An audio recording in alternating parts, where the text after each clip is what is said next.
He was at the peak of his success, ready to meet his billionaire boss, but when the mansion door opened, his past came crashing down on him. The maid he had abandoned was there, holding the hands of twins and his boss.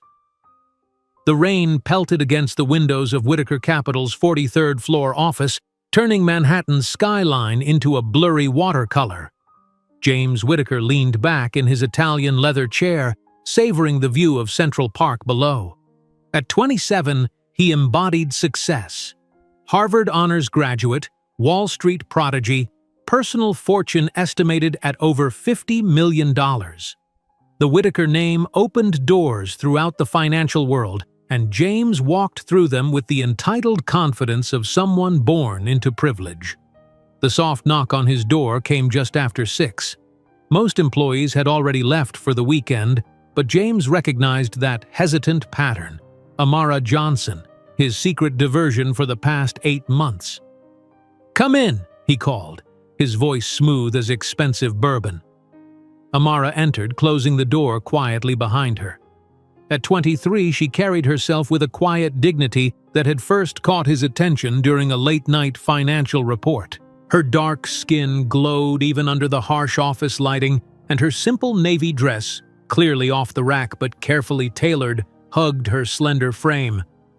"We need to talk," she said, her hands trembling slightly as she clutched her purse. James smiled, motioning toward the chair across from his desk. "Of course. Drink?" She shook her head. "No, thank you." Something in her tone made him pause. Their arrangement had been straightforward. Casual encounters after hours, no strings attached. Perfect for him, a welcome distraction from the New York University economics classes she attended after her administrative assistant shifts. "I'm pregnant," Amara said, her voice barely above a whisper. She pulled a folded paper from her purse, placing it on his desk. 12 weeks. They're twins. James felt his expression change, the charm draining from his face as quickly as blood from a wound. He stared at the ultrasound image, 2 tiny shapes circled in black and white. "Are you sure they're mine?" The words emerged colder than he'd intended, laced with immediate suspicion. Amara's eyes widened, tears forming instantly. "How can you ask that? You know I've never been with anyone else."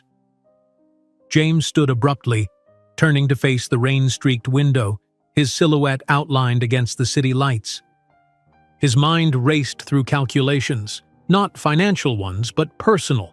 His upcoming partnership nomination, the youngest in the firm's history. His parents' expectations. The Hamilton heiress he'd been carefully courting for the past month. "You understand what's at stake here, Amara?" he asked, not turning around. "I'm about to become the youngest partner in this firm's history. My family has plans for me." Finally, he faced her. "Do you honestly think a girl from the Bronx, an administrative assistant without a degree, fits into that picture?"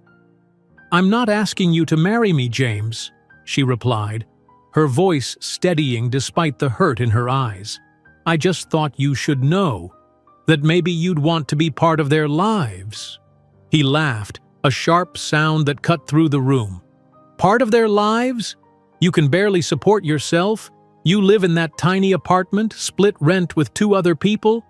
How do you plan to raise 1 child, let alone 2? "I'll manage. I always have," she answered, swallowing her wounded pride. "Don't be naive." James returned to his desk, his voice dropping to a patronizing tone. "You're nothing more than a temporary diversion, Amara. Look at yourself.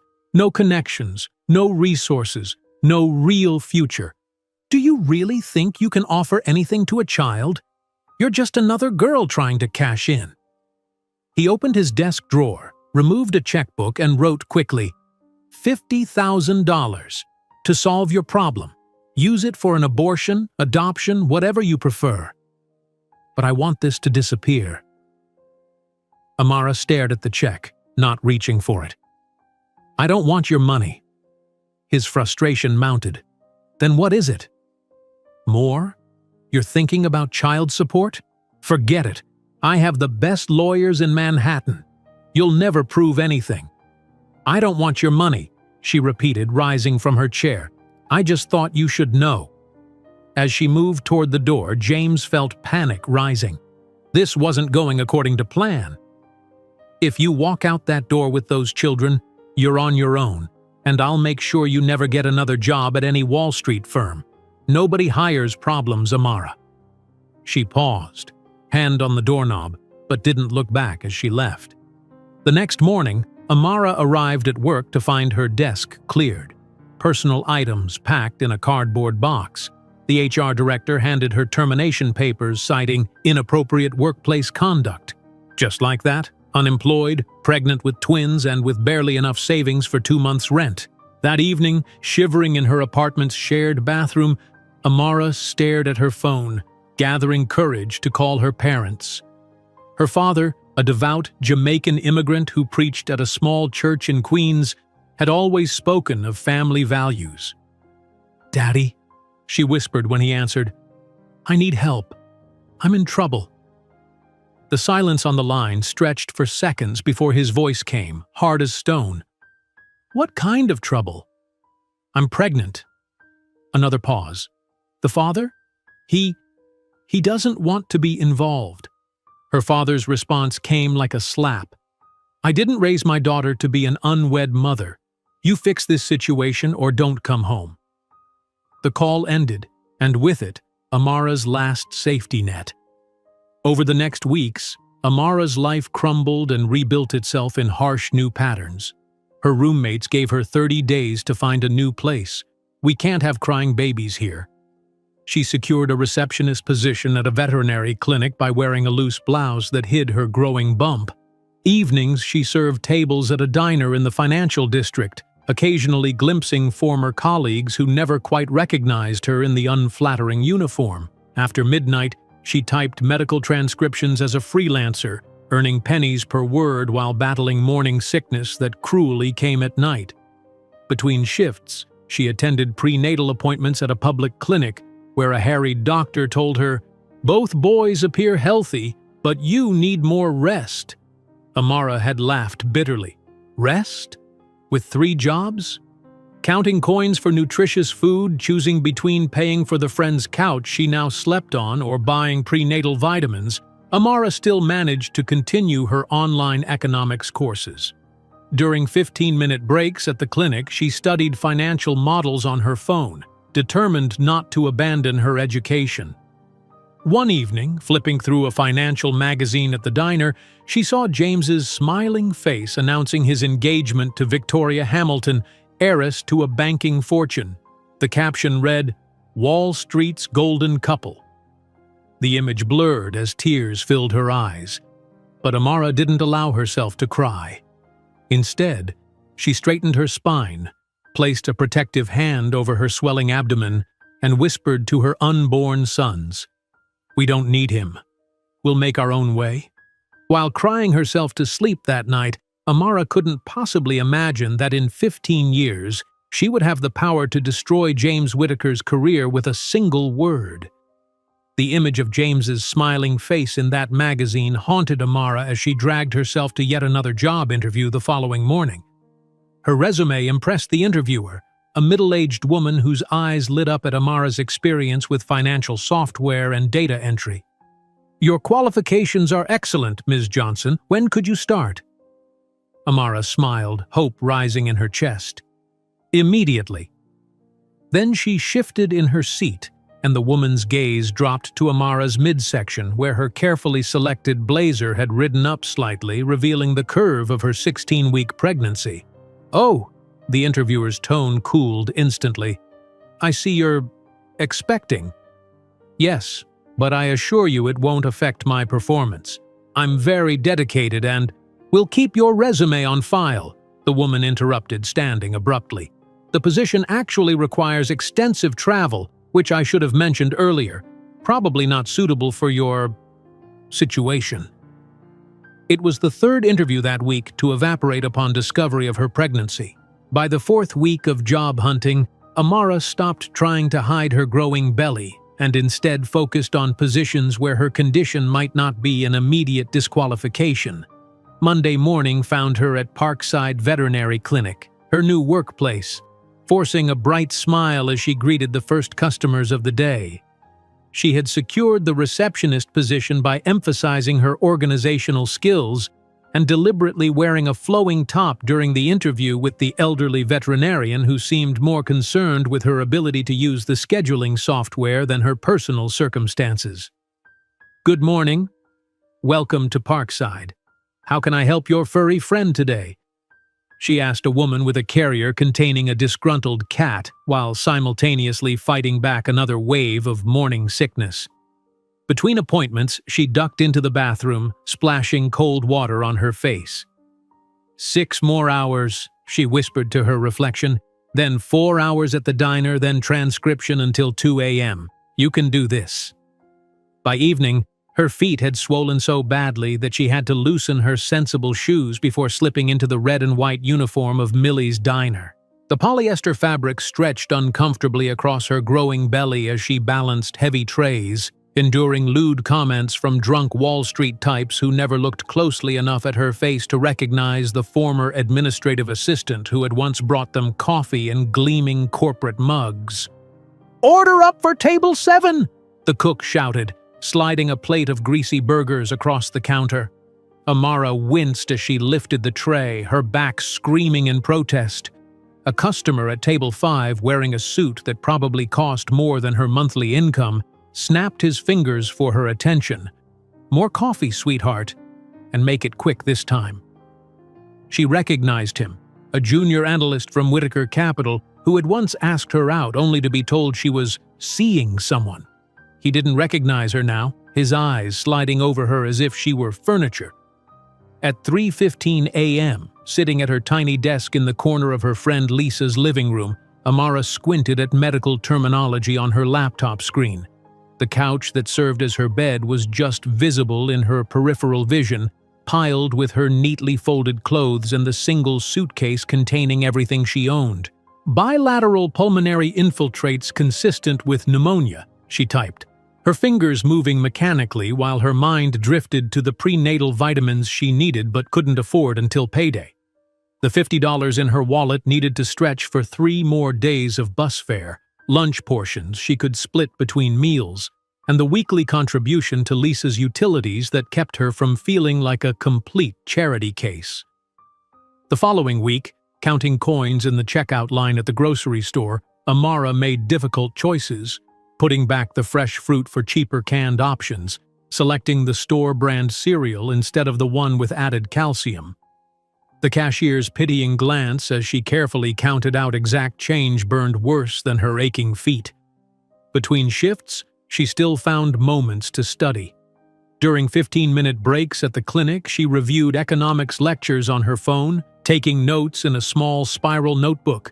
In the diner's back room, while other servers smoked or texted, she solved practice problems for her online midterm, determined not to let her education slip away like everything else had. "You're taking classes?" asked a fellow server, peering over her shoulder. "While pregnant and working here? Girl, why bother?" Amara looked up, steel in her eyes. "Because this isn't my whole story. Just a difficult chapter." 4 months into her pregnancy, attending a prenatal appointment at a crowded public clinic, Amara watched the clock anxiously. Her diner shift started in 90 minutes, but the waiting room was packed. "Johnson!" the nurse finally called, 2 hours after her scheduled time. The harried doctor spent precisely 6 minutes with her, measuring her belly, listening to 2 heartbeats and frowning at her blood pressure readings. "Both boys appear healthy, but you're showing signs of exhaustion," he said, not looking up from his chart. "Your blood pressure is concerning. You need more rest." Amara laughed, a sound devoid of humor. "Rest? With 3 jobs?" The doctor finally looked at her, really looked, taking in the dark circles under her eyes, the worn edges of her clothing. "Is there anyone who can help you? Family? The father?" "No," she answered simply. "It's just me." 2 weeks later, after a double shift, 8 hours at the clinic followed by 6 at the diner, Amara stood swaying on the crowded subway platform. Summer heat made the underground station unbearable. sweat trickling between her shoulder blades as bodies pressed against her from all sides. No one offering a seat to the visibly pregnant woman. The train arrived, packed with commuters. As Amara squeezed inside, the carriage spun suddenly, black spots dancing before her eyes. She felt herself falling, distantly aware of her purse spilling open, scattered belongings sliding across the dirty floor as consciousness slipped away. A gentle hand on her forehead pulled her back. Amara opened her eyes to find an elegant, older woman kneeling beside her, while other passengers simply stepped around them. "Can you hear me, dear?" "Stay still. I've called for help," the woman said, her voice cultured but kind. "My shift," Amara mumbled. "I'll be fired if I'm late again." "Don't worry about that now," the woman replied, pressing a cool hand to Amara's cheek. "I'm Eleanor Reynolds. What's your name?" "Amara Johnson," she whispered as paramedics arrived. In the hospital, diagnosed with dehydration and exhaustion, Amara wept as the doctor ordered bed rest. "I can't afford to miss work. I'll lose all 3 jobs. I can't lose my health insurance now." Eleanor Reynolds sat beside her bed, watching thoughtfully. At 55, she carried herself with the quiet confidence of old money, her simple pearl necklace and tailored dress speaking of wealth that didn't need to announce itself. "My husband and I have a foundation that helps promising young people," Eleanor said, gathering Amara's scattered belongings into the purse she'd rescued from the subway floor. She pulled out Amara's economics textbook, noting the highlighted passages and careful annotations. "You're a student?" "New York University, economics, night classes," Amara explained, "at least until this happened." Eleanor smiled. "Let us help you, Amara." Not charity, an investment in potential. On the night before her due date, standing before the mirror in the small but clean apartment the Reynolds had arranged for her, Amara placed both hands on her enormous belly. The movement beneath her palms, 2 distinct patterns of kicks and rolls, brought tears to her eyes. "One day," she whispered to her unborn sons, "I'll prove he was wrong about everything. About me, about you, about us. And when that day comes, he'll regret every word he said." The promise Amara whispered to her unborn sons became her mantra through the night as contractions began. First, gentle waves that gradually transformed into crashing tsunamis of pain. By dawn, she was being rushed to the hospital, clutching her phone with Eleanor Reynolds' number on speed dial. "They're coming," she gasped when Eleanor answered. "The twins, they're coming early." 8 hours later, Amara lay exhausted in the delivery room, Eleanor's steady hand gripping hers as the doctor announced, "One more push for the second twin." With a final, primal cry, Amara brought her second son into the world. The delivery room filled with the healthy wails of 2 newborns as nurses cleaned and measured them. "They're perfect," the doctor said, placing the first twin in Amara's trembling arms while a nurse brought the second. 7 pounds each, despite being twins. You've done remarkably well."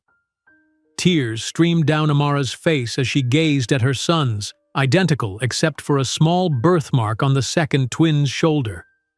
"Marcus," she whispered to the firstborn, then turning to his brother, "and Michael. We're a family now." Eleanor watched from the side, her elegant features softened with emotion. In the 3 months since finding Amara collapsed in the subway, she had become fiercely protective of the young mother-to-be. What had begun as simple charity had evolved into genuine affection.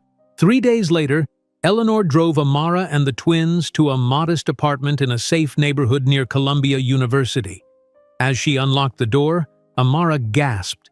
The space was small but immaculate. A living area with a comfortable couch, a kitchen with new appliances, a bedroom with a queen-sized bed, and a nursery with 2 matching cribs and a changing table. "This is too much," Amara protested, clutching Marcus to her chest while Eleanor carried Michael. "I can't possibly accept all this." Eleanor set Michael in one of the cribs and turned to face Amara. "It's not charity, Amara. It's investment. One day when you're back on your feet, You'll do the same for someone else." Amara hesitated, her independent spirit warring with practical necessity. "I'll pay you back.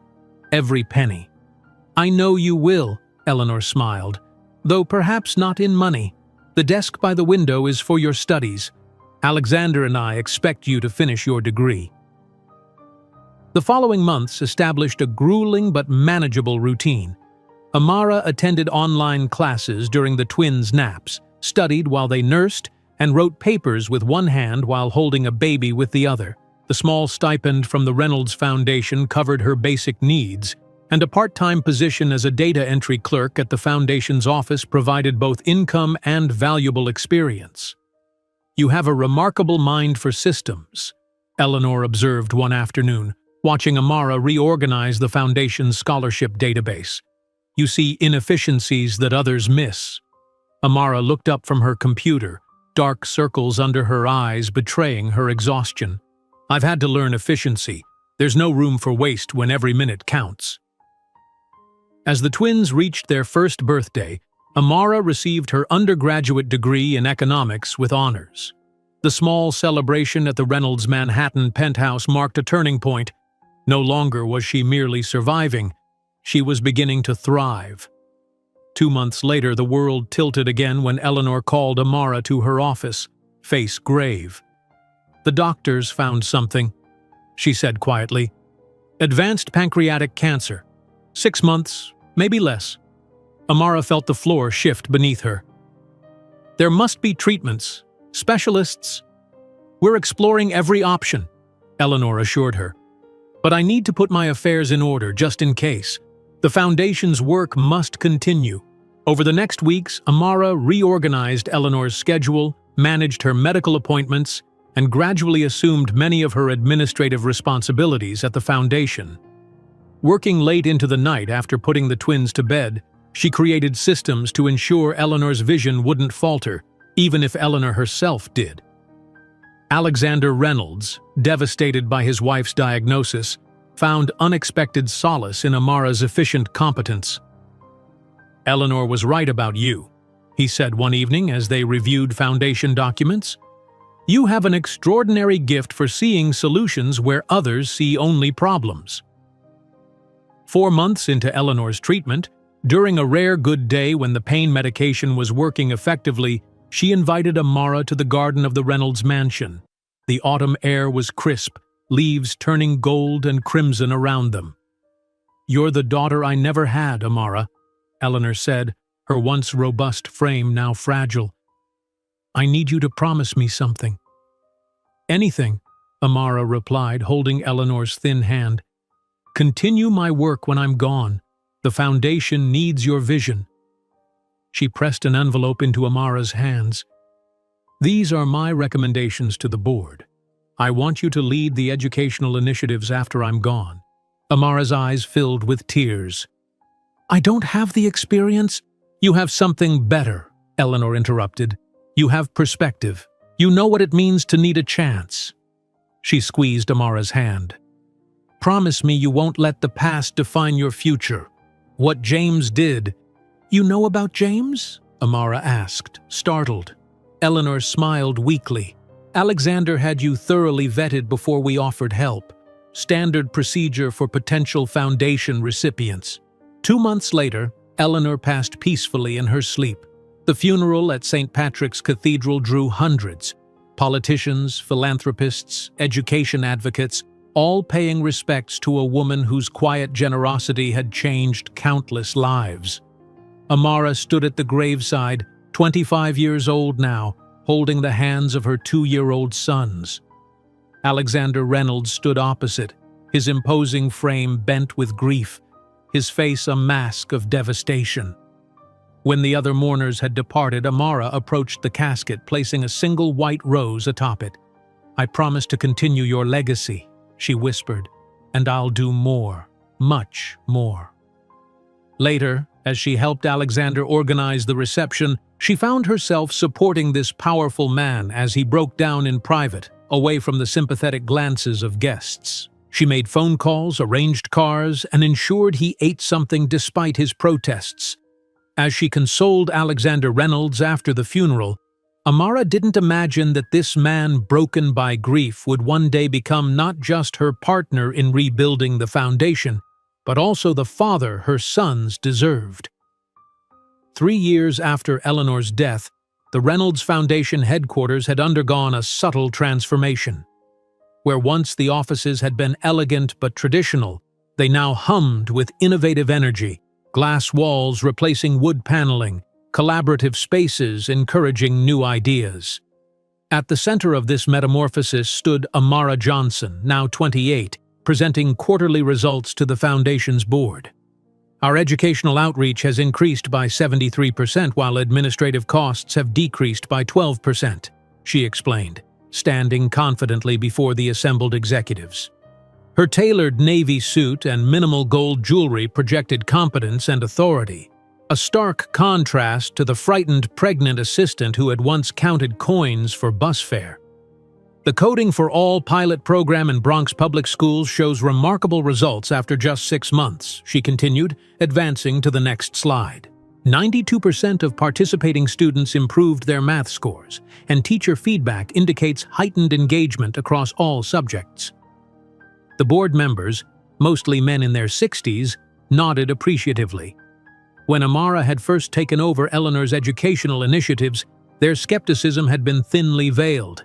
Now, 3 years later, that skepticism had transformed into respect, bordering on awe. "Any questions?" Amara asked, concluding her presentation. Alexander Reynolds, seated at the head of the table, smiled proudly. "I believe the results speak for themselves. Thank you, Amara." Later that evening, Amara arrived home to find Alexander playing with Marcus and Michael in the apartment he had insisted she accept when she took on more responsibilities at the foundation. At 4 years old, the twins were extraordinarily verbal, currently engaged in constructing a complex puzzle while explaining the strategy to Alexander. "You see, Uncle Alex," Marcus was saying seriously, "if you organize by color patterns first, the shapes make more sense." "No, shapes first, then colors," Michael countered, placing a piece perfectly into position. Alexander looked up as Amara entered, his eyes crinkling with genuine pleasure. "These boys of yours are extraordinary," he said. "They just explained probability to me using puzzle pieces." Amara smiled, dropping her briefcase and kicking off her heels. "They explained quantum physics to their daycare teacher last week." She wasn't quite as appreciative. After dinner and bedtime stories, Amara spread her MBA materials across the kitchen table. Twice-weekly classes at Wharton's executive program meant late nights of study after the twins were asleep. Tonight's assignment covered merger strategies, the pages swimming before her exhausted eyes. Alexander, who had stayed to help with bedtime, placed a cup of coffee beside her. "You know, most people would rest after the day you've had." "Most people aren't making up for lost time," she replied, highlighting a passage in her textbook. He sat across from her, studying her face with the thoughtful expression she'd come to know well. At 57, Alexander Reynolds remained handsome, silver threading his dark hair, grief having carved character into his features rather than merely aging them. "Eleanor would be proud," he said quietly. "The foundation has never been stronger." Amara looked up, allowing herself a moment of pride. "The new education program is just the beginning. I've been thinking about how technology could revolutionize access in underserved communities." "Tell me," he encouraged, settling in to listen as he always did, with complete attention. The following week, Amara presented her technological education initiative to a panel of educators in the Foundation's conference room. "Imagine providing not just computers, but comprehensive coding education in every public school in New York City," she explained passionately. "We create pathways to tech careers for students who've never seen those doors as open to them." The educators nodded enthusiastically, particularly those from underfunded districts. As the meeting concluded, Alexander entered, the twins trailing behind him. "Sorry to interrupt," he said. "School called. Half day I forgot about. Thought they might enjoy seeing where their mom works her magic. Marcus approached one of the educators, extending his hand with perfect manners. I'm Marcus Johnson. Do you teach coding? I've been learning Python. The teacher blinked in surprise. You're learning Python? At 4? 4.5. Michael corrected, joining his brother. It's actually quite logical once you understand the syntax. Later, as Alexander drove them home, Marcus piped up from the back seat.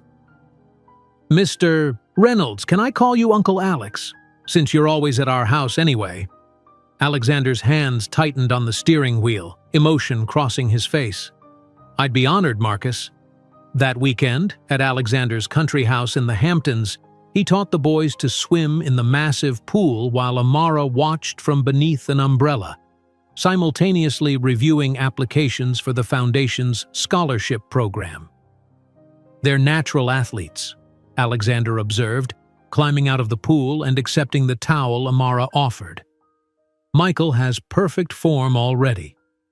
They excel at everything they try, Amara said, pride mingling with concern.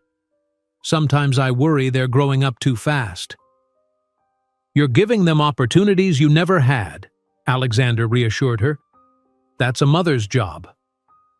2 months later, Amara found herself in San Francisco, presenting the Foundation's new technology initiative to Silicon Valley investors.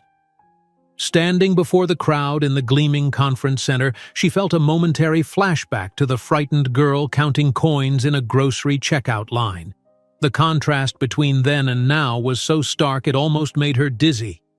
After her presentation received a standing ovation, Alexander suggested they celebrate at a quiet restaurant overlooking the bay.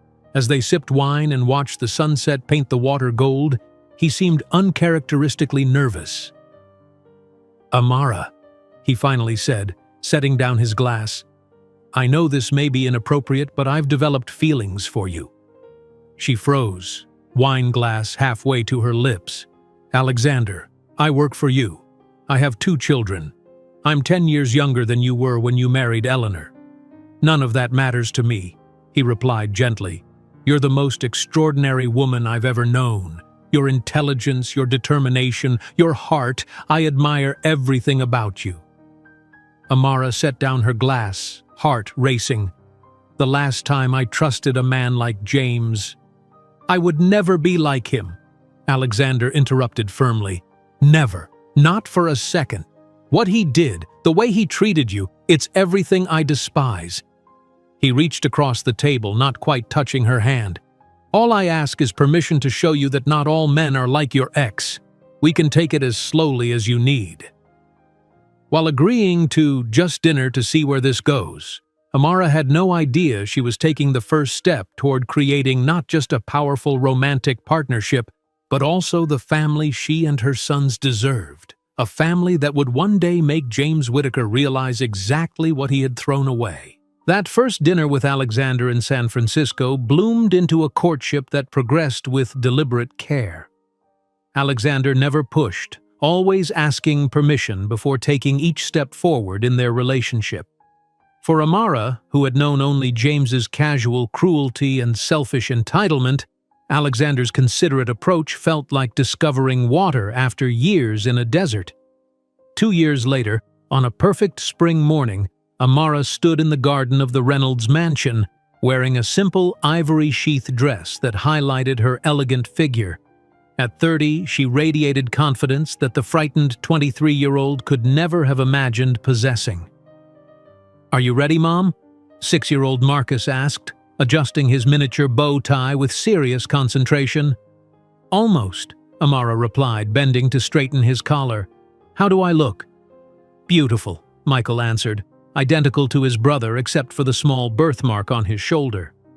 Alex is going to cry when he sees you. The intimate ceremony unfolded beneath flowering cherry trees, attended only by close friends and key Foundation staff. When Alexander saw Amara walking toward him, flanked by the twins in matching suits, his composure indeed cracked, tears welling in his eyes. Today, Alexander said during his vows, kneeling to address Marcus and Michael directly, I become officially your father, But the truth is, you've been my sons in my heart since the day your mother allowed me into your lives." The boys beamed, their small hands carefully holding the rings until the moment came to present them.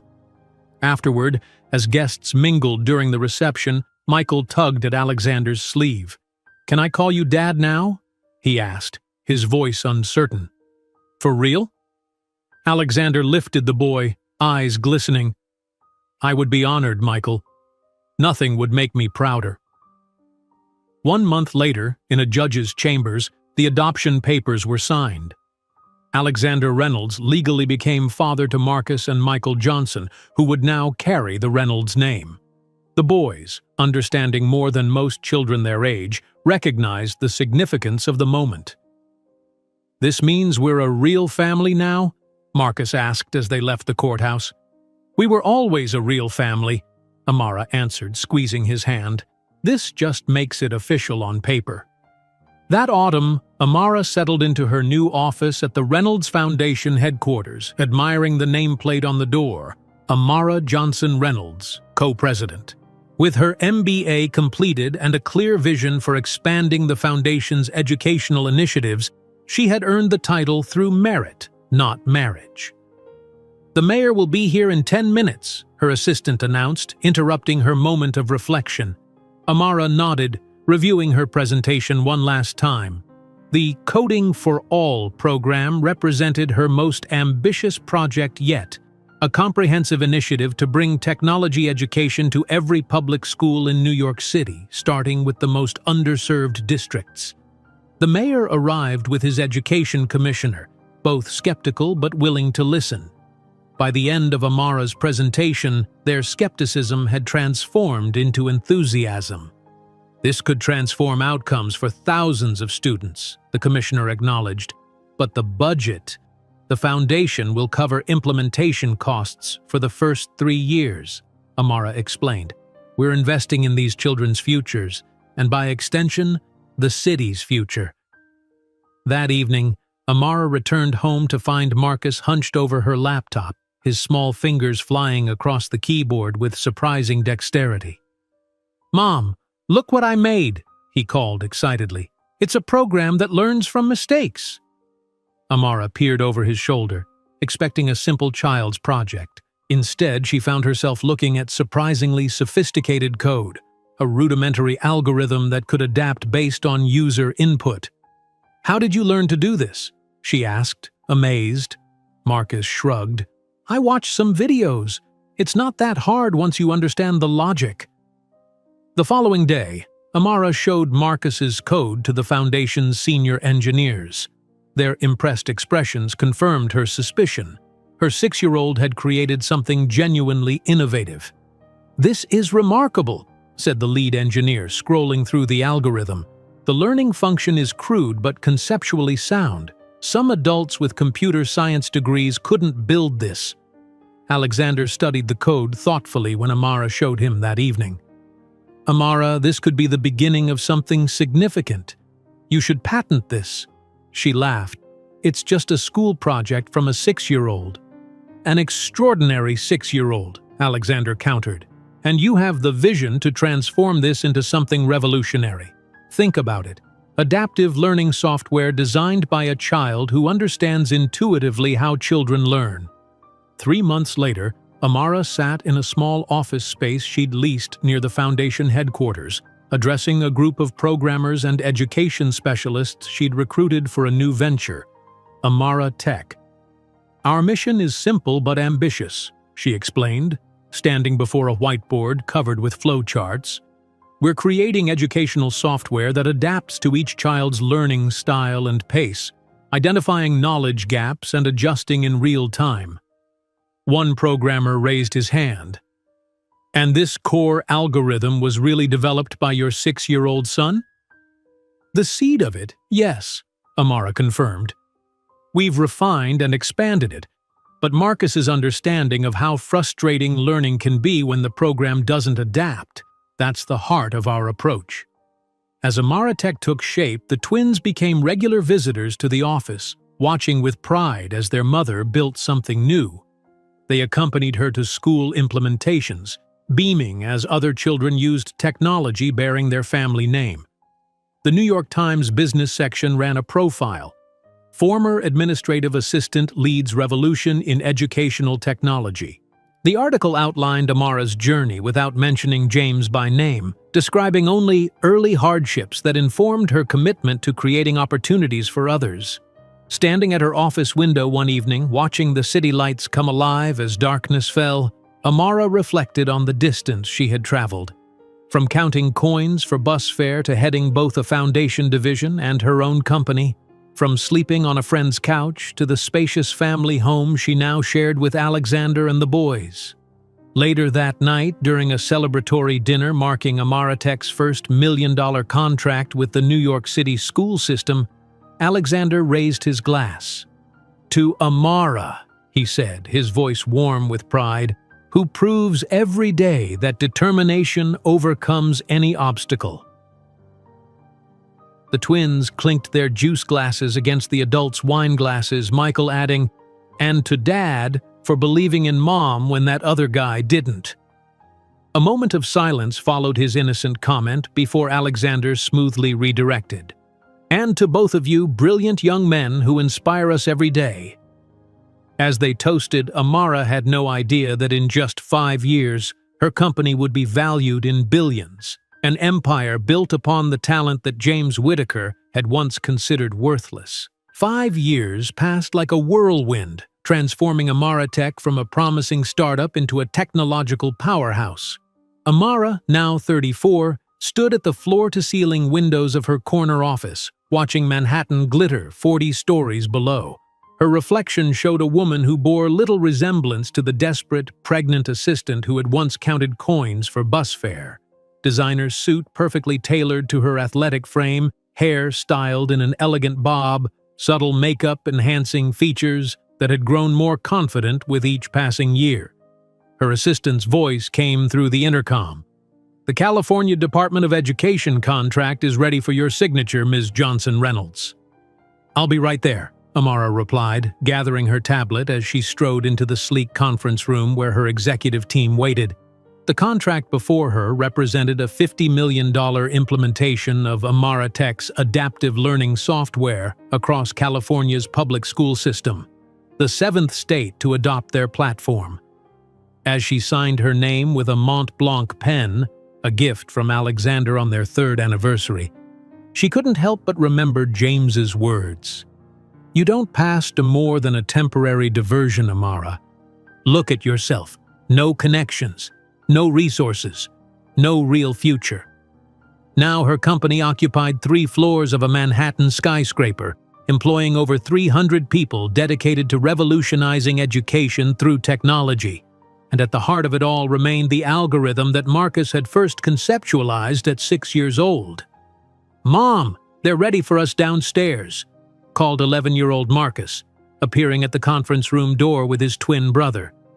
Both boys wore tailored blazers over casual shirts, looking like miniature tech executives. "Just one moment, gentlemen," Amara smiled, handing the signed contract to her legal director. Downstairs, in Amaratech's showcase classroom, 24 education reporters waited for the demonstration of their newest software version. Marcus confidently took the podium, his voice clear despite his youth. "Our latest upgrade uses neural networks to identify not just what a student doesn't understand, but why they're struggling with the concept," he explained, navigating through the presentation with remarkable poise. "The system adapts not just content difficulty, but presentation style." A tech reporter from Wired raised his hand. "How much of this code did you actually write yourself?" Marcus smiled. "About 30% of the core algorithm. Our development team refined and expanded it, but the central adaptive recognition feature was my original concept." Afterward, in Alexander's office at Reynolds Tower, Michael sat across from his adoptive father, explaining a complex investment strategy he'd developed. "If we shift 10% of the foundation's endowment into these emerging market funds," Michael illustrated on his tablet, "we could increase our grant-making capacity by approximately 18% over 5 years. Alexander smiled proudly. You understand market dynamics better than most of my financial advisors, Michael. Have you considered studying economics like your mother? I'm thinking more finance and artificial intelligence, Michael replied. Marcus handles the pure programming side. I'm more interested in how we scale and monetize. That evening, Amara found herself in an uncomfortable position, being photographed for the cover of Fortune magazine, which had named her Entrepreneur of the Year. The photographer directed her through various poses while the interviewer continued asking questions. Many of our readers find your story inspiring, the journalist said, raising twins alone while building a billion-dollar company. Can you tell us about overcoming those early obstacles? Amara chose her words carefully. Early hardships taught me efficiency and determination. When resources are limited, you learn to maximize every opportunity. And the twins' biological father? Has he been involved at all in their remarkable development? Alexander is their father in every way that matters, Amara replied diplomatically. He legally adopted them when they were 6. Later that week, Amara received a call from MIT's president, expressing interest in the twins' latest project, a classroom AI assistant that could identify emotional distress in students based on subtle behavioral cues. We haven't seen this level of innovation from developers twice their age, the president admitted. We'd like to offer them special admission to our summer program for exceptional students. The twins had become minor celebrities in tech circles, frequently featured in industry publications as the Reynolds prodigies. Their intelligence, coupled with unusual emotional maturity, set them apart even among gifted children. At home in their custom-built lab, they worked in seamless tandem, Marcus coding while Michael tested applications against real-world scenarios. Revenue projections for the fourth quarter just came in, Amara announced, entering their workspace one evening.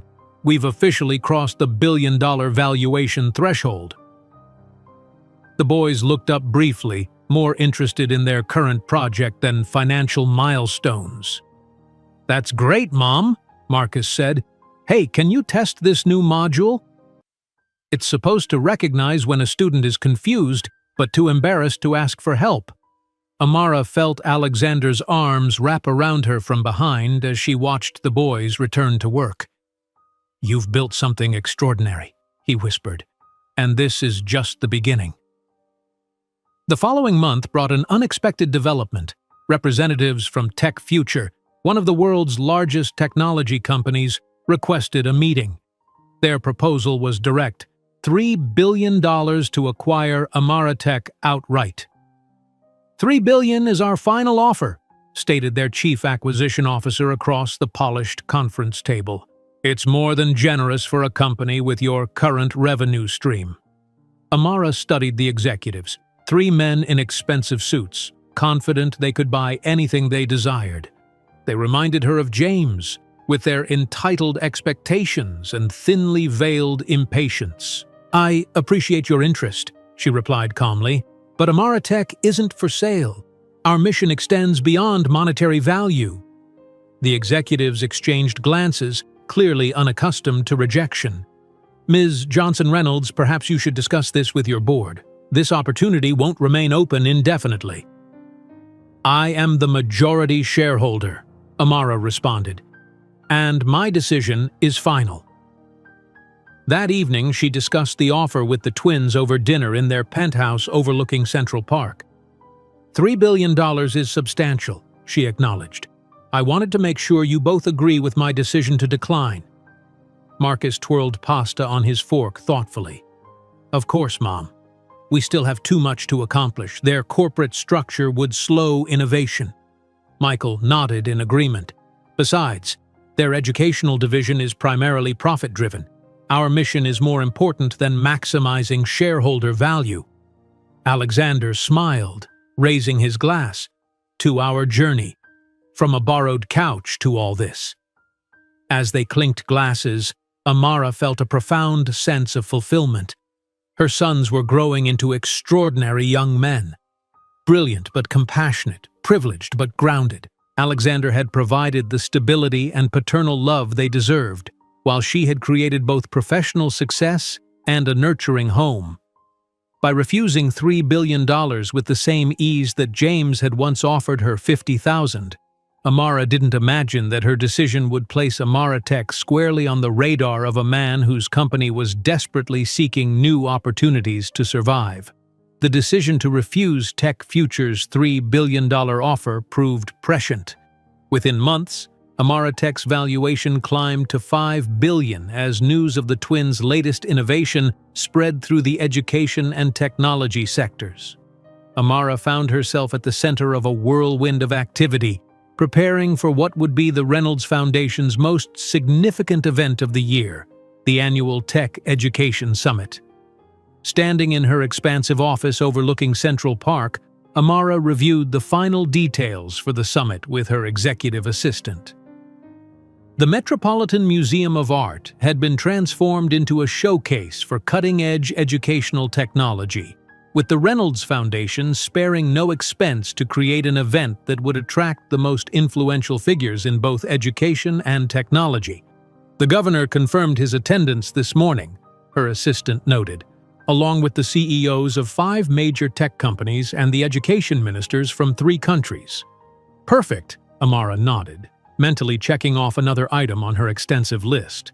And the boys' presentation? Scheduled as the highlight of the evening, the demonstration area is being set up according to their specifications. At 15, the twins had developed a revolutionary AI educational system that could identify and address emotional barriers to learning, a project that had already attracted attention from universities worldwide. Their presentation at the summit would mark the official unveiling of this technology, which Marcus had conceptualized and Michael had helped structure into a viable business model. Across town, in a considerably less impressive office, James Whitaker stared at the quarterly reports for Whitaker Financial Group with mounting concern. The sleek minimalist design of his office couldn't mask the reality reflected in the numbers before him. A 30% decline in revenue over the past 2 years, major clients migrating to more innovative fintech startups, and a board growing increasingly impatient with his leadership. The board meeting didn't go well, James admitted to his executive team, assembled in the glass-walled conference room. They're demanding diversification into growth sectors. We've been exploring several options, his chief strategy officer replied, sliding a folder across the table. Technology education shows particular promise. The sector has grown 40% annually for the past 5 years. James flipped through the report, pausing at a familiar name. Amara Tech? Johnson Reynolds. Why does that sound familiar? Before anyone could answer, his phone buzzed with a message from his fiancée, Charlotte Hamilton, daughter of Boston banking royalty. Confirming dinner after the tech summit tomorrow? Father wants to discuss wedding investments. James texted a quick confirmation before returning to the report. This Amara Tech, they're leading the market? Completely revolutionized educational technology, his strategy officer confirmed. Started with an algorithm developed by the founder's son when he was just 6 years old. They're unveiling something big at tomorrow's summit that could redefine classroom technology. James scrolled through his tablet, pulling up Amara Tech's website. His finger hovered over the executive leadership page, a strange sense of déjà vu nagging at him as he tapped on the CEO's profile. Amara Johnson Reynolds stared back at him from the professional headshot. Confident, elegant, successful. It can't be, he murmured, trying to reconcile this polished executive with the frightened assistant he vaguely remembered from years ago. The website mentioned she had twin sons, now 15, known in tech circles as the Reynolds twins, for their innovations in adaptive learning technology. Sir, his assistant interrupted, your 3 o'clock appointment is waiting. James closed the browser, pushing aside the uncomfortable feeling. Have we secured invitations to the Tech Education Summit tomorrow? If we're serious about diversification, we need to establish connections in that sector. That evening in the penthouse overlooking the city, Amara helped Marcus adjust his bow tie as he prepared for a pre-summit interview with a technology magazine. "Are you nervous about tomorrow?" she asked, smoothing his collar. "Not really." He shrugged with typical teenage nonchalance that couldn't quite mask his excitement. "The system works perfectly in all our tests. Michael ran the numbers again yesterday. Market potential is huge." Michael appeared in the doorway, tablet in hand. "MIT just confirmed they want to implement our system across campus next semester. They're sending representatives tomorrow specifically to discuss terms." Amara felt a surge of pride. Her sons, brilliant, confident, and kind, had exceeded every expectation. Unlike her own childhood marked by financial struggle and her early adulthood defined by abandonment, the twins had grown up surrounded by stability, opportunity, and unconditional love. Alexander joined them, looking distinguished in his tailored tuxedo. "Everyone ready for the big day tomorrow?" "More than ready," Amara smiled, accepting his quick kiss. "Though I still need to review my opening remarks." Later that night, after the boys had retreated to their rooms, Amara sat at her desk finalizing her speech for the summit. Alexander brought her a cup of tea, setting it beside her laptop.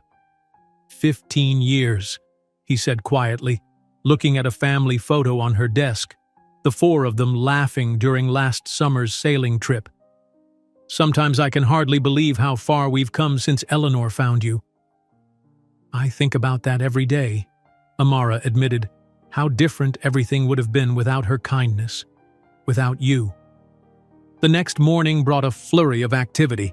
Stylists arrived at the penthouse to help Amara prepare for her moment in the spotlight.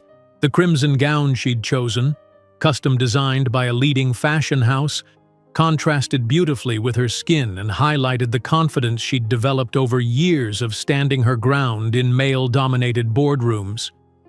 For the first time in years, she wore her hair down, cascading in soft waves rather than the severe bun she'd adopted early in her career when she'd needed to be taken seriously in every room. "Mom, you look amazing," Marcus said as she emerged from her bedroom. "Statistically speaking, you're going to generate approximately 43% more media attention than any other presenter," Michael added, his version of a compliment making her laugh. Meanwhile, in his Upper East Side apartment, James Whittaker scrutinized his reflection as he knotted his tie. The past decade had added distinguished silver at his temples, but also lines of stress around his eyes. Whittaker Financial Group, once a rising star in the financial world, had lost its luster as newer, more innovative companies captured market share. Tonight's summit represented more than a networking opportunity. It was potentially a lifeline for his struggling company. The invitation had been difficult to secure, coming through only after he'd leveraged connections with a board member of the Metropolitan Museum. As his car navigated evening traffic toward the museum, James reviewed notes on key players he hoped to connect with, particularly focusing on Amaratech's leadership. The company's valuation had reportedly reached $5 billion, making it an attractive potential partner or acquisition target. Among his notes, a photo of the Reynolds twins caught his attention, two handsome teenagers with striking blue eyes that seemed oddly familiar. He scrolled to their mother's profile, studying Amara Johnson Reynolds' accomplishments with grudging admiration. Something about her continued to nag at his memory, a connection he couldn't quite place. While his driver searched for parking, Amara's limousine pulled up directly to the museum's entrance. As she stepped out with Alexander and the twins, cameras flashed, capturing the family's arrival. For tonight's event, they weren't just attendees, they were the main attraction. While James Whittaker approached the museum steps alone, adjusting his cufflinks nervously, he had no idea he was walking toward a collision with the past he had carelessly discarded, a past that had transformed into a future more brilliant than anything he could have imagined. The evening air carried a certain electricity as the Metropolitan Museum of Art's grand staircase became a red carpet spectacle. Photographers jostled for position, their flashes illuminating the night as New York's elite arrived for the annual Tech Education Summit. The museum's neoclassical facade had been transformed with subtle blue lighting, projections of binary code dancing across stone columns, tradition meeting innovation in perfect visual metaphor. James Whittaker adjusted his cufflinks nervously as he climbed the steps, nodding at a few familiar faces from the financial sector. His Italian suit, once a symbol of his success, now felt like armor against a world that had begun to move past him. Despite his company's struggles, he still projected confidence, shoulders back, chin high, the posture of a man accustomed to commanding rooms. "Mr. Whittaker, your name isn't on our primary guest list," the hostess said, scanning her tablet with a slight frown. "Check again." "I should be under the museum board's special invitations," he replied, forcing a smile while acutely aware of the line forming behind him. After an uncomfortable moment, she nodded. "Yes, here you are. Welcome to the annual Tech Education Summit." Inside, the grand hall had been transformed into a showcase of cutting-edge educational technology. Interactive displays surrounded the perimeter, attended by enthusiastic young developers explaining innovations to interested investors. Crystal chandeliers cast warm light over the gathering crowd, champagne flutes clinked, and the low hum of networking filled the air. "Sir, that's James Whittaker from Whittaker Financial," one assistant whispered to her boss, a venture capitalist. "They've been losing market share to fintech startups for years. Rumor has it they're desperately seeking diversification opportunities." James pretended not to hear as he accepted a glass of champagne from a passing waiter. The summit organizer approached, clipboard in hand. "Mr. Whittaker, we're delighted you could join us tonight," she said with practiced warmth. "The Reynolds family should arrive momentarily for the opening ceremony. I believe you expressed interest in educational technology investments?" Yes, we're exploring several possibilities," he confirmed, scanning the room. "I'm particularly interested in Amaratech's latest innovations." "You're in for a treat then. The Reynolds twins are unveiling something revolutionary tonight." Before James could respond, a ripple of excitement spread through the crowd. The main doors had opened, and conversations hushed as all eyes turned toward the new arrivals. Alexander Reynolds entered first, tall, distinguished, radiating the quiet confidence of generational wealth and genuine accomplishment. Beside him walked Amara Johnson Reynolds, resplendent in a crimson gown that accentuated every curve, her hair falling in soft waves around shoulders left bare by the dress's elegant cut. She moved with grace and authority, greeting people with warm smiles that transformed her face. Behind them came the twins, 15-year-old Marcus and Michael, startlingly handsome in matching black tuxedos, their height impressive for their age, their movements carrying the easy confidence of young men who had never questioned their place in the world. James's glass froze halfway to his lips, his body suddenly cold despite the room's warmth. The woman commanding the attention of everyone present couldn't possibly be the same frightened assistant he'd dismissed 15 years ago. Yet those eyes, intelligent, determined, were unmistakable, now framed by subtle makeup and radiating confidence instead of fear. "That can't be her," he whispered to himself, his heart racing uncomfortably. "You know Amara Reynolds?" asked an investor who had sidled up beside him, mistaking his shock for recognition. We crossed paths years ago," James managed, unable to tear his eyes from the family. A force of nature, that woman, transformed the foundation into a global powerhouse. And those sons, technology prodigies. The older one developed an AI algorithm that Google tried to buy for $200 million when he was just 13. James barely heard him, his attention fixed on the twins. Their striking blue eyes, the distinctive shape of their chins, unmistakably his features reflected back at him. The realization hit like a physical blow. These were his sons, the same children he had rejected, now heirs to one of the largest technology empires in the country. The lights dimmed, and conversations faded as Alexander Reynolds took the stage. The spotlight highlighted the silver in his dark hair as he approached the microphone with the ease of someone accustomed to public speaking. "Welcome to our annual summit," His rich voice carried throughout the hall. "It is with immense pride that I present the person responsible for transforming my late wife Eleanor's vision into a global educational revolution, my wife and partner, Dr. Amara Johnson Reynolds." The audience erupted in enthusiastic applause as Amara took the stage with graceful confidence. Her speech on democratizing technology and inclusive education captivated the crowd. James watched, stunned, as the woman he had once called nothing commanded the rapt attention of technology giants, politicians, and investors alike. "When we say education is a right, not a privilege," she concluded, her voice strong and clear, "we commit to creating technologies that reach every child, regardless of circumstance. Tonight, my sons will demonstrate how that commitment is taking its next leap forward." As the crowd applauded again, James remained frozen, memories washing over him like acid. Her voice in his office 15 years ago. "I just thought you should know." His cruel dismissal. "You're nothing more than a temporary diversion, Amara." During the cocktail reception that followed, James circulated nervously, attempting to approach Amara without drawing attention. He finally spotted her speaking with a group of investors, her crimson dress making her easy to locate in the crowded hall. "Amara, it really is you," he said, inserting himself into the conversation with less grace than he'd intended.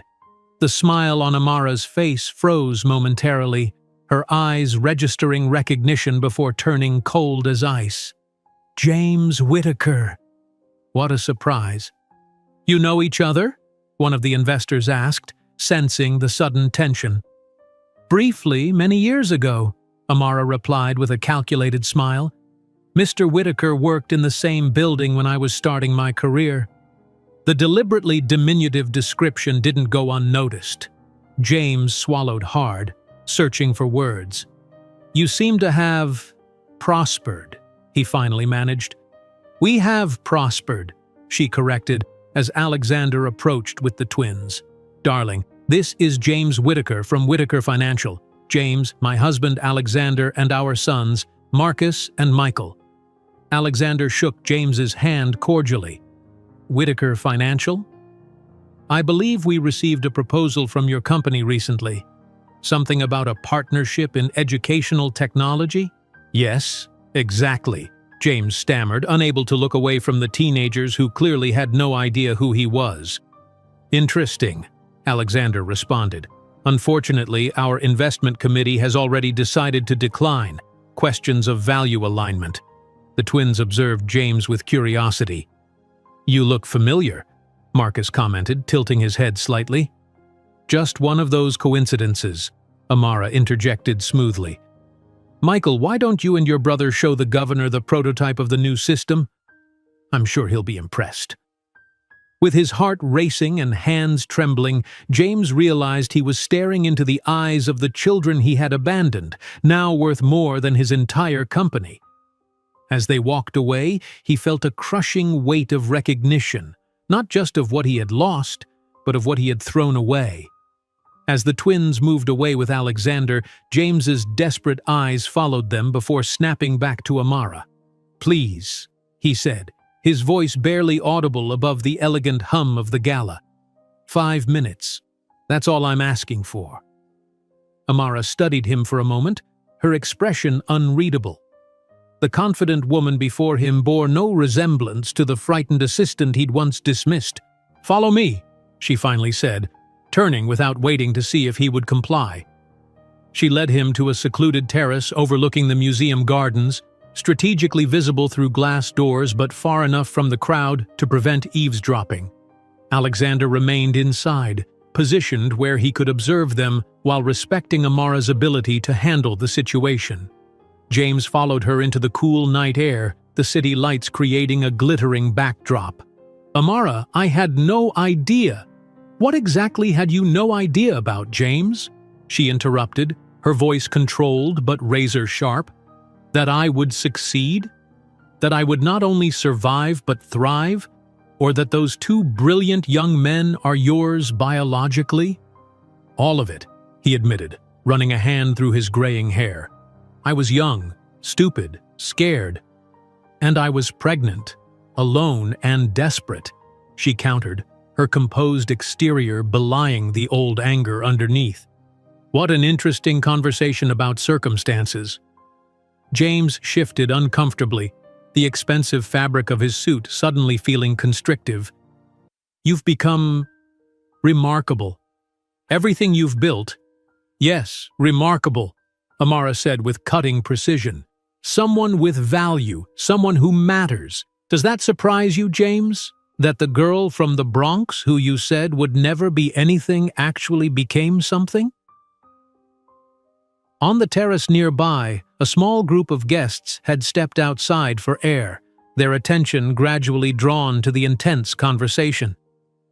The twins. James lowered his voice, glancing toward the glass doors where Marcus and Michael could be seen charming a group of investors. They're incredible. I'd like to know them, to be part of their lives somehow. Amara's laugh held no humor. Now? Now that they have access to a trust fund worth millions? Now that they carry the Reynolds name? How convenient, James. It's not like that, he protested, though they both knew his timing was suspect. Do you have any idea what I went through those first months? Amara asked, her voice steady but charged with 15 years of suppressed emotion. Sleeping on couches, working until I collapsed, saving every penny for prenatal care? Do you know what it feels like to have your own parents turn their backs on you? If Eleanor Reynolds hadn't found me unconscious in that subway station. James blanched as he began to truly comprehend the depth of what his casual cruelty had wrought. Camera flashes occasionally caught their profiles from inside, subtle but persistent. Alexander knows everything, James, Amara continued, noting his concern about their public conversation. There are no secrets between us. He knows exactly who you are and what you did. Please, James tried again, desperation evident in his voice. Just let me meet them properly. I don't need to tell them who I am. No, Amara's response was categorical. Alexander is their father in every way that matters. The boys have a loving, stable, complete family. You're just a stranger, James. A stranger who once had the chance to be something more and chose not to be. James noticed tears in Amara's eyes, not of sadness or hurt, but of pure indignation as years of buried emotion surfaced. Alexander approached protectively, the increased attention from photographers becoming obvious. Everything all right, darling? He asked, placing a supportive arm around her shoulders. Perfectly fine, Amara responded, composing herself immediately. Mr. Whitaker was just leaving. Our brief encounter has concluded. As they turned to rejoin the gala, an executive approached. Mr. Reynolds, your wife is so inspiring. How did you two meet? Before Alexander could respond, Amara smiled graciously. It's actually an interesting story. I was pregnant, abandoned by my children's father, working 3 jobs when I met Eleanor. She and Alexander gave me a chance when no one else believed in me. A hush fell over the small group that had gathered. James looked as though he wanted the floor to swallow him whole. What an amazing story, commented the executive. And the biological father never tried to be part of their lives?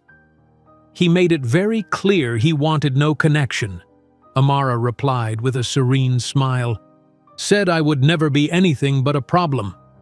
All eyes turned to James, who was now sweating profusely. For the first time, he realized his name was being whispered among those present. Rumors were beginning to circulate.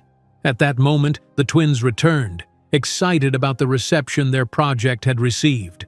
Noticing the obvious tension, Marcus asked, Is everything okay, Mom? Perfectly fine, sweetheart, Amara assured him.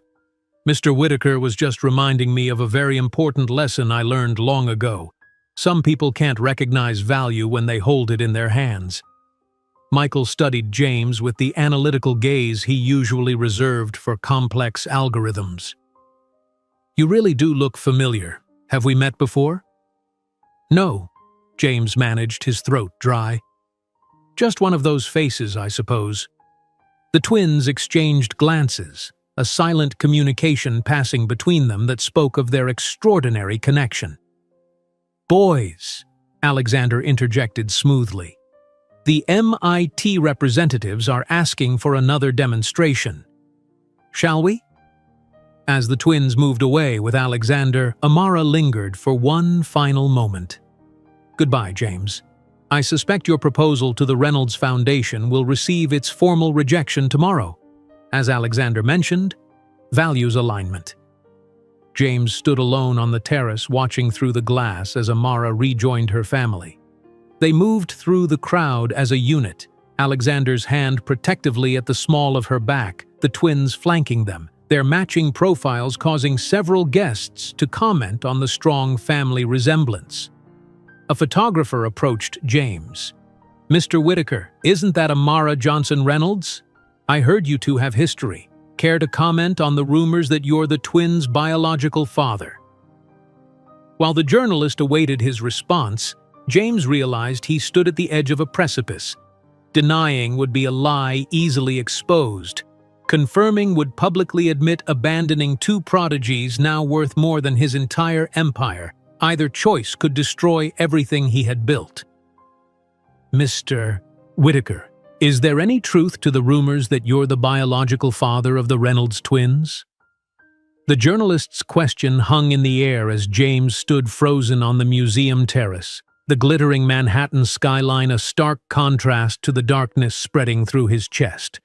Before he could formulate a response, his phone buzzed with a notification, then another, and another. Excusing himself with a mumbled, "No comment," James retreated to a secluded corner and opened his phone to find his world collapsing in real time. Someone at the gala had connected the dots and posted speculation online. The story was spreading like wildfire through financial blogs and social media. Whitaker Financial CEO abandoned pregnant assistant who became tech billionaire. Reynolds twins' biological father rejected them, now worth more than his company. Wall Street's biggest mistake?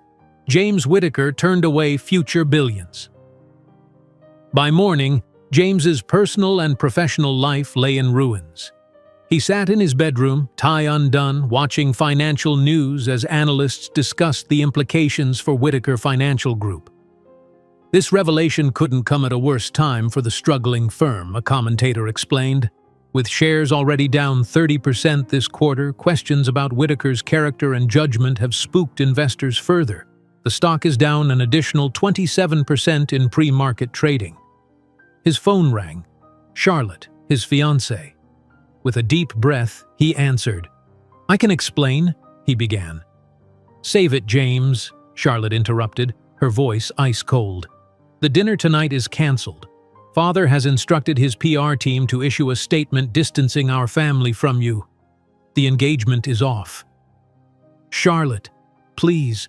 My father doesn't want his name or his bank associated with yours. It's over."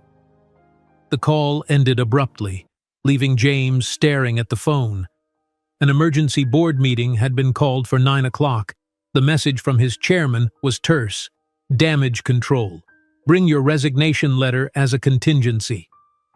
By noon, James had lost his fiancée, most of his personal fortune as Whitaker Financial stock plummeted, and likely his position as CEO. Sitting alone in his penthouse, he drafted a desperate letter to the Reynolds family. "Dear Amara, Alexander, Marcus, and Michael," he wrote, his hand trembling slightly. "I know I have no right to ask anything of you. What happened 15 years ago was unforgivable. I don't expect or deserve forgiveness. All I ask is an opportunity to know Marcus and Michael in whatever capacity you deem appropriate. I'm not asking to be part of your family, I just want a chance to know the remarkable young men they've become." 3 days later, to his surprise, his phone rang with an unknown number. "Mr. Whitaker, this is Michael Reynolds," came a poised young voice. "My brother and I have read your letter." James's heart raced. "Thank you for calling. I didn't expect—" "Mom gave us the choice," Michael continued. "She said we're old enough to decide if we want to meet you. We're curious, nothing more." The meeting was arranged at a neutral restaurant with Alexander and Amara present. James arrived first, selecting a table with a view of Central Park. When the Reynolds family entered, heads turned throughout the restaurant. They moved with the unconscious grace of people accustomed to attention. The twins, up close, were even more striking. Tall for 15, with James's eyes and jawline combined with Amara's warmth and intelligence. They sat across from him, their posture reflecting neither eagerness nor hostility, merely scientific curiosity. "Thank you for agreeing to meet me," James began awkwardly. "We had questions," Marcus replied simply. "About genetics, mostly." For an uncomfortable hour, James attempted to establish connections with his biological sons. He asked about their interests, their studies, their plans for college. They answered politely but without emotional investment, as though participating in an interview rather than a family reunion. "Why did you decide to contact us now?" Marcus asked directly, displaying the unfiltered honesty of adolescence. James hesitated, acutely aware of Amara and Alexander watching. "When I saw you both at the gala, I realized what I'd lost, what I'd thrown away." "You didn't throw away anything that was yours," Michael responded with surprising maturity. "We were never yours to lose. We are who we are because of our mother and our father, Alexander." Alexander, who had remained mostly silent, nodded appreciatively at his son's words. As dessert arrived, the twins excused themselves to take a call from MIT about implementing their system. When they stepped away with Alexander, James found himself alone with Amara for the first time since the gala. "They're extraordinary," he said, his voice thick with emotion. "You've done an incredible job raising them." "Yes, I have," Amara agreed simply. "I could have been part of it," James continued, the full weight of his mistake crushing him anew. "I could have been their father." "But you chose not to be," Amara replied evenly, "and that choice had consequences." "Do you hate me?" James asked, finally meeting her eyes. Amara considered the question thoughtfully. "No, James. Hate requires energy, interest. What I feel for you is nothing. You haven't been part of my story for a very long time. That night in your office temporarily destroyed me, but I rebuilt myself stronger.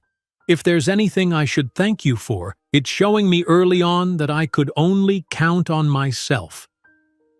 And if I want to be part of their lives now, get to know them better, that depends entirely on them," Amara answered. "But don't expect much. They have full lives with a father who chose to love them every day. To them, you're just a biological curiosity." When Amara stood to join her family at the car, James remained seated, watching through the restaurant window as they entered the waiting limousine. Alexander embraced the twins affectionately. Amara smiled at something one of them said, and the four of them looked perfectly complete as they were. In that moment, James fully comprehended the magnitude of what he had lost.